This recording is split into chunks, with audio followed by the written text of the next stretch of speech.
estudantes do 7º ano, sejam todos muito bem-vindos a mais uma aula. Eu sou a professora Shirley Botelho do componente de História. Vem comigo conhecer o tema da nossa aula. Nossa aula de número 11, revisão e avaliação. Vamos então à nossa revisão.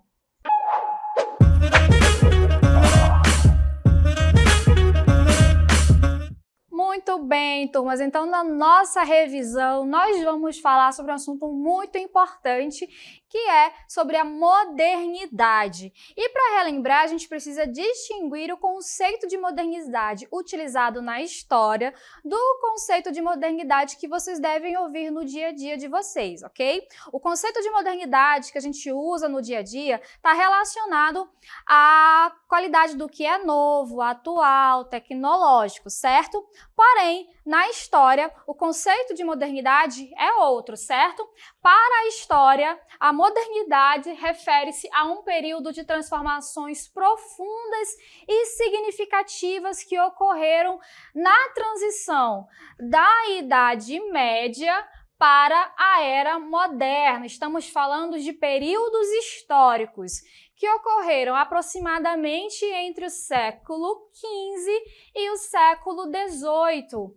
Esse período é caracterizado por mudanças em várias esferas da sociedade, incluindo aspectos culturais, políticos e econômicos e científicos. Então, eu estou falando aqui de um período histórico. Esse período histórico, ele corresponde à chamada história moderna, ou melhor, Idade Moderna. Dentro da chamada linha do tempo da história, nós temos ali a pré-história, a Idade Antiga, a Idade Média, a Idade Moderna, que é esse período que nós vamos estudar, que vai do século XV ao século XVIII. Depois vem a Idade Contemporânea, certo?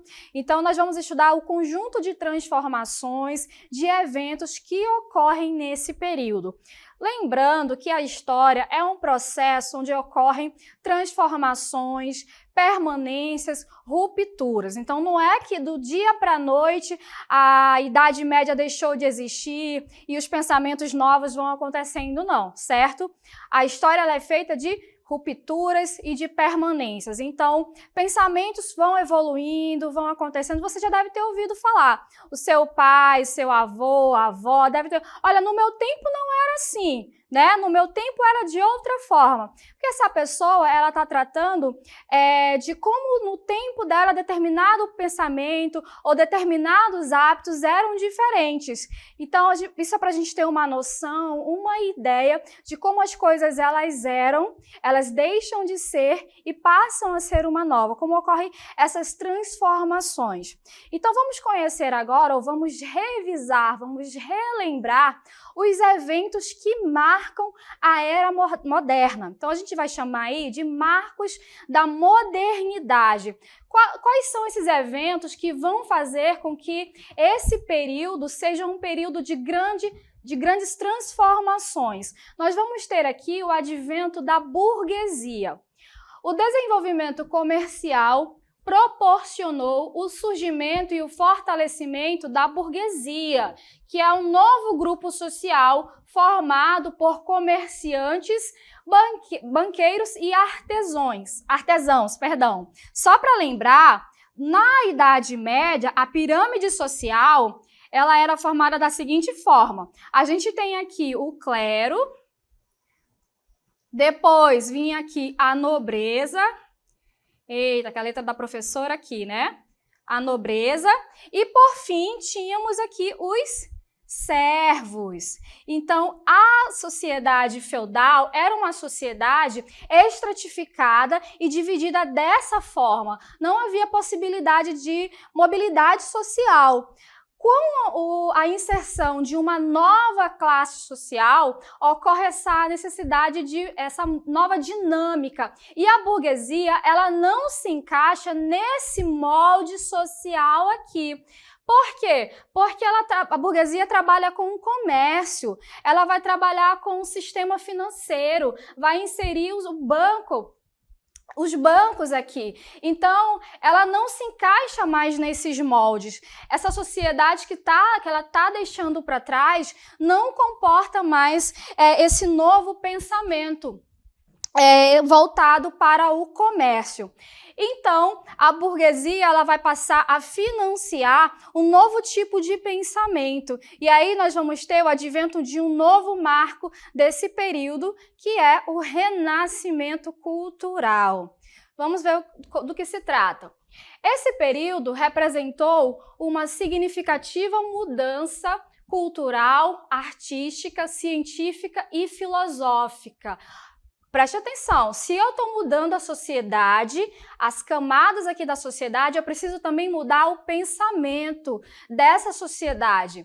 Então, esse período vai ficar caracterizado pelo ressurgimento do interesse nas artes, na literatura, na filosofia, na ciência, história e em outras áreas do conhecimento.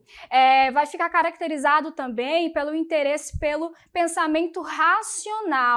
Então, os intelectuais desse período da modernidade, eles vão passar a evidenciar, a se interessar mais pela questão intelectual, pela questão filosófica, pela racionalidade. E isso tudo vai ser inspirado nos princípios da antiguidade clássica. Por isso que vai receber esse nome de renascimento, porque a ideia é fazer ressurgir os valores que foram deixados de lado, segundo eles, pela Igreja Católica, pela Idade Média, pelo período medieval. Como eles falavam, que haviam sido negligenciados durante a Idade Média. Então, agora a ideia é explicar os fenômenos da natureza, explicar as questões sociais, as questões políticas, as questões de saúde por meio da ciência, por meio da experimentação e não mais pelo misticismo ou pela religião. Então, nesse momento, vão surgir vários artistas, a produção literária, a produção artística, a produção científica vai ser largamente empregada nesse momento. Vamos ver outro marco desse período que vai caracterizar esse período, a formação dos Estados Nacionais. Aqui a gente tem uma ruptura muito grande na questão política em relação ao período anterior, que em relação à formação dos Estados Nacionais. Por quê? Quando a gente fala em política na Idade Média, a característica principal é a descentralização política.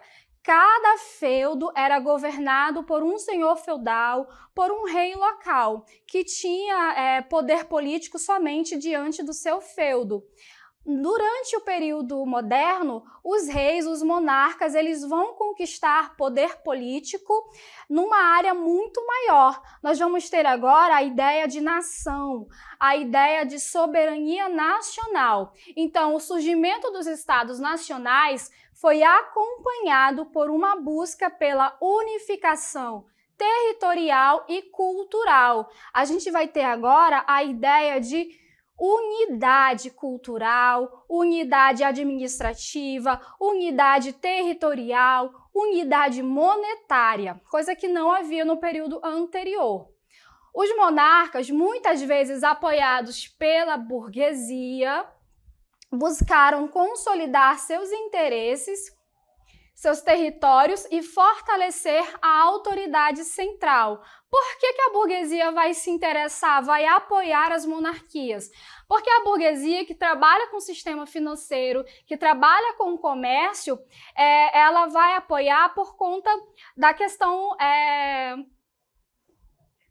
monetária. Ela vai fazer esse apoio, vai fazer esse financiamento para que apenas um monarca governe aquela região, porque para ela não era interessante pagar várias taxas, pagar vários impostos a vários senhores, a vários reis. Por isso, para ela é interessante ter apenas uma monarquia forte e centralizada. Inclusive, as monarquias portuguesas e espanholas, que são as primeiras monarquias que vão se consolidar, ali na Península Ibérica, elas vão ser fortemente apoiadas pela burguesia. Então, isso envolveu a superação de estruturas feudais descentralizadas que caracterizavam ali a Idade Média. Então, diante dessa aliança com a burguesia e dessa formação dos estados nacionais, a gente vai ter o advento do absolutismo, o chamado absolutismo monárquico. O absolutismo é um sistema político que predominou na Europa entre os séculos XVI e XVIII, marcando uma significativa mudança nas estruturas de governo da época. Ele é caracterizado pelo poder centralizado nas mãos do monarca. Então, o absolutismo ele se refere a uma forma de governo onde o poder está centralizado. O monarca ele tem um poder absoluto. Não há nada e nem ninguém acima do poder do rei. Ele governa de forma absolutista. Então, um dos monarcas que representa, que é um símbolo máximo desse absolutismo, é o rei Luís XIV, o rei francês. Inclusive, ele tem uma frase famosa que ele se intitulava como o Estado. Ele era o Estado, ele fala «L'État c'est moi», o Estado sou eu. Então, ele representava essa autoridade absoluta, certo? Então, outra característica importante, outro marco importante da modernidade serão as grandes navegações. Então, nós temos aqui a burguesia comandando o comércio, nós temos a formação das monarquias nacionais, nós temos agora um governo absolutista, sem entraves, um governo orientado agora para o comércio. Então, nós temos todo o aparato para que ocorram as grandes navegações, que são expedições europeias iniciadas por Portugal e Espanha, que buscavam rotas alternativas para a Ásia para contornar o monopólio árabe no comércio. O que ocorreu? A partir do século XI vão ocorrer as cruzadas, ok? Então, a partir do momento que essas expedições militares e religiosas cruzam o Mediterrâneo para conquistar a Terra Santa, esses expedicionários eles retornam para a Europa com produtos orientais. Então, os europeus perceberam que esse comércio com as especiarias, com tapetes, com perfumes, era muito rentável. Então, inicia-se ali, abrem-se várias rotas comerciais. Só que essas rotas, elas são fechadas, os responsáveis por essas rotas começam a cobrar muito caro dos europeus, então eles precisavam encontrar rotas alternativas para chegar até as Índias, para buscar esses produtos direto na fonte, sem interferência dos genoveses que controlavam essas rotas e dos árabes também. Então, com o intuito de encontrar rotas alternativas, os portugueses, primeiramente, seguidos depois da Espanha, vão investir, juntamente com a burguesia e a monarquia, vão investir em tecnologia náutica para essas viagens. E aí a gente vai ter várias expedições até que finalmente Vasco da Gama, não é o time, tá? O expedicionário Vasco da Gama, ele chega até as Índias e estudos dão conta de que ele teria uma lucratividade de até 600%. Então, essa lucratividade que ele teve acabou fazendo com que essas rotas, essas grandes navegações, elas tenham sido um sucesso enorme. E com as grandes navegações, a gente vai ter toda a questão da colonização, o encontro europeu das Américas, a colonização da África, da América. Então, nós temos aqui um novo mundo sendo encontrado, que é um marco também desse período, certo? Vamos, então, para o próximo marco que a gente vai ter no século XVI, a Reforma Protestante.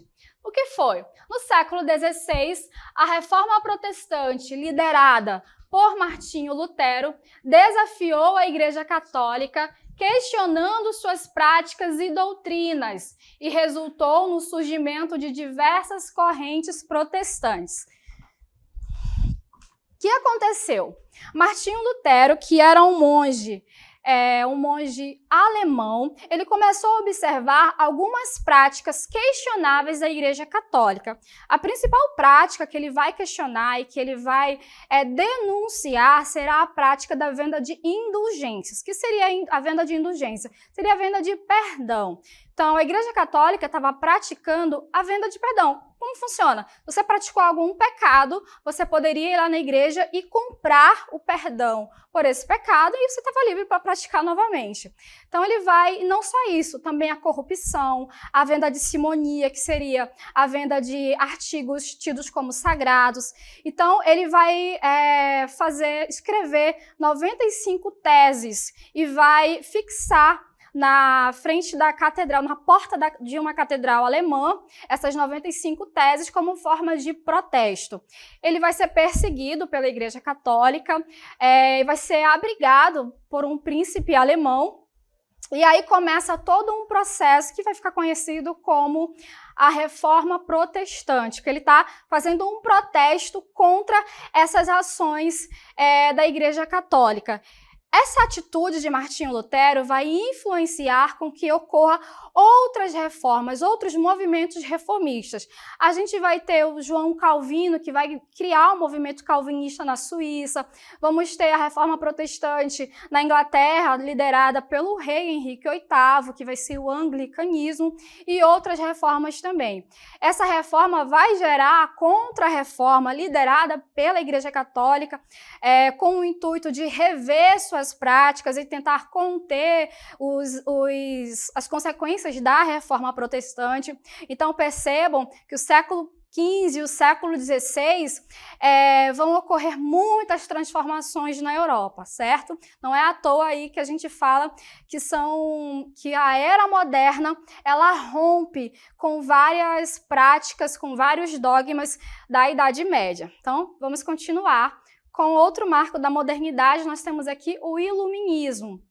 Ocorreu entre os séculos 17 e 18 na Europa, foi um movimento intelectual destacado por priorizar a razão, a ciência, a liberdade individual e o progresso como meios para aprimorar a sociedade e a governança. O iluminismo é um movimento que ele vai começar a questionar a autoridade do absolutismo. Então, olha, se a gente já tem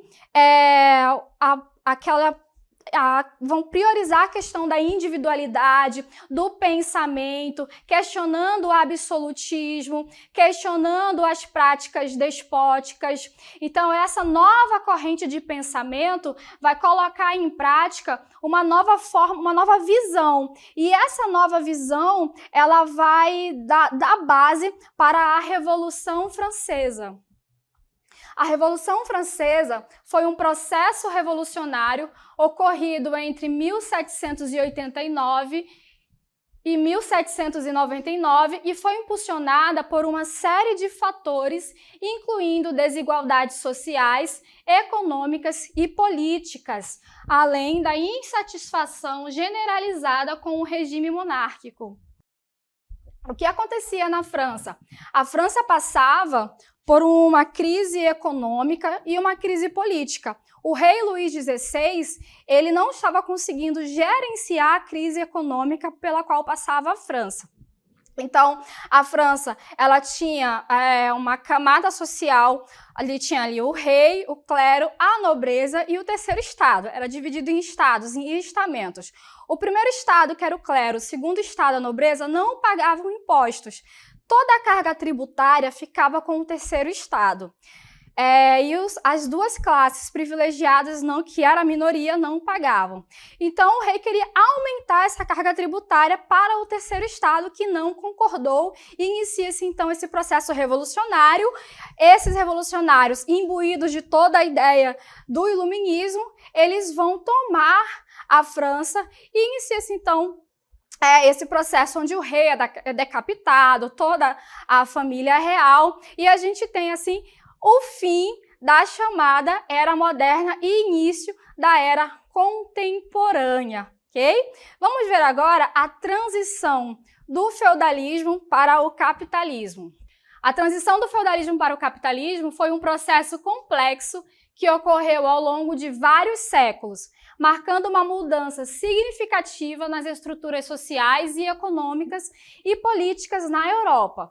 O feudalismo, caracterizado por relações hierárquicas entre senhores feudais e servos, começou a ceder espaço para um sistema econômico e social mais voltado para a produção mercantil e o comércio.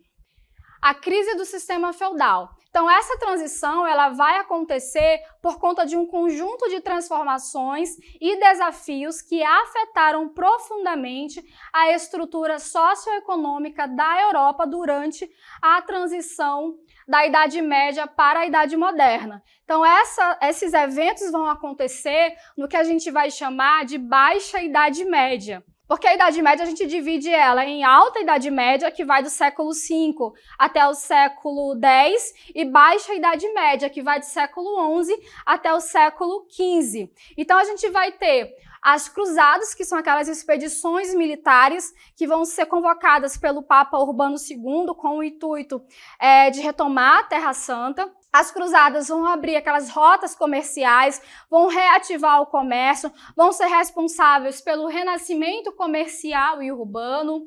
Isso vai fazer com que ocorra o surgimento e fortalecimento da burguesia.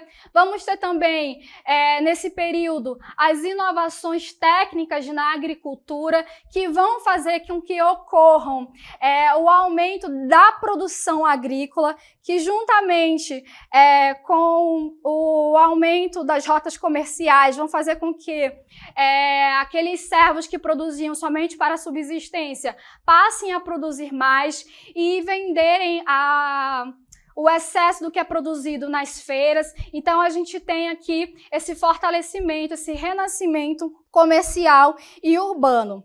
Então, para piorar a situação ali do sistema feudal, vai acontecer uma série de eventos que vão ficar conhecidos como crise do século XIV.